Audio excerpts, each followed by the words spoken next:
സംസ്ഥാനത്തിപ്പോൾ വിദ്യാർത്ഥികളെ ഇടനിലക്കാരാക്കിയാണ് ലഹരി വിൽപ്പന. സ്റ്റാമ്പ് രൂപത്തിലുള്ള ലഹരി മരുന്ന് സഹപാഠികൾക്ക് എത്തിച്ചു നൽകണം. വിൽപ്പനയ്ക്ക് കമ്മീഷനായി വലിയ തുക ലഭിക്കും. എന്നാൽ ഒരിക്കൽ പിടിക്കപ്പെട്ടാൽ പിന്നെ അഴിക്കുള്ളിലാകുമെന്ന് ഈ കുട്ടികൾ തിരിച്ചറിയാറില്ല. ആലപ്പുഴ കായംകുളം ബസ് സ്റ്റാൻഡിൽ നിന്ന് +1 വിദ്യാർത്ഥിയെ പിടികൂടിയപ്പോഴാണ് ലഹരി മാഫിയയെക്കുറിച്ചുള്ള കൂടുതൽ വിവരങ്ങൾ പോലീസിന് ലഭിച്ചത്. തുടർന്ന് നടത്തിയ അന്വേഷണത്തിൽ വിദ്യാർത്ഥിക്ക് ലഹരി എത്തിച്ചു നൽകിയ യുവാവിനെ അറസ്റ്റ് ചെയ്തു. ചേപ്പാട് മുട്ടം സ്വദേശി രഖിലാണ് പിടിയിലായത്. മുൻ ഡിവൈഎഫ്ഐ ഭാരവാഹിയായിരുന്ന ഇയാളെ ക്രിമിനൽ സംഘങ്ങളുമായുള്ള ബന്ധത്തെ തുടർന്ന് പുറത്താക്കിയിരുന്നു.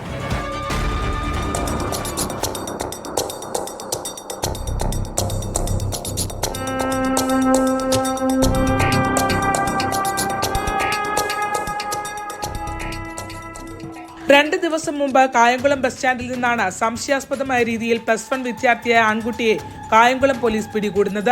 കൊല്ലത്തുള്ള മറ്റൊരു വിദ്യാർത്ഥിക്ക് നൽകാനാണ് സ്റ്റാമ്പ് രൂപത്തിലുള്ള സിന്തറ്റിക് ഡ്രഗ് താൻ ഏജന്റായി കൈവശം വെച്ചതെന്നായിരുന്നു കുട്ടി നൽകിയ മറുപടി. എന്നാൽ കൊല്ലത്തുള്ള വിദ്യാർത്ഥിയെ ചോദ്യം ചെയ്തതിൽ നിന്ന് നിരപരാധിയാണെന്ന് കണ്ടെത്തി. ആലപ്പുഴ SP മോഹനചന്ദ്രന്റെ സ്പെഷ്യൽ സ്ക്വാഡിലുള്ള സംഘം ലഹരി കൈവശം വെച്ച വിദ്യാർത്ഥിയെ വീണ്ടും ചോദ്യം ചെയ്തു. പിന്നീടാണ് ഏവൂരിൽ കോൺഗ്രസ് പ്രവർത്തകൻ സുനിലിനെ വധിച്ച കേസിൽ ഉൾപ്പെടെ പ്രതിയായിട്ടുള്ള രാഖിലാണ് ലഹരി നൽകിയതെന്ന വിവരം വിദ്യാർത്ഥി പുറത്തുവിടുന്നത്.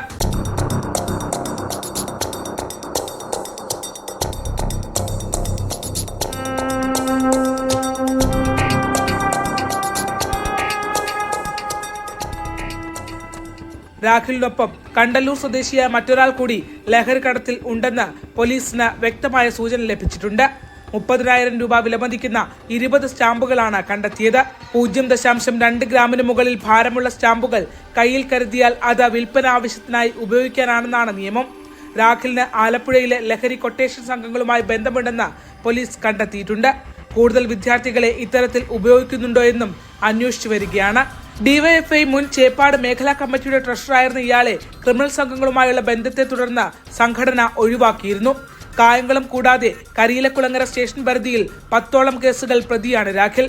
ഇയാൾക്കെതിരെ കാപ്പയും ചുമത്തിയിരുന്നു.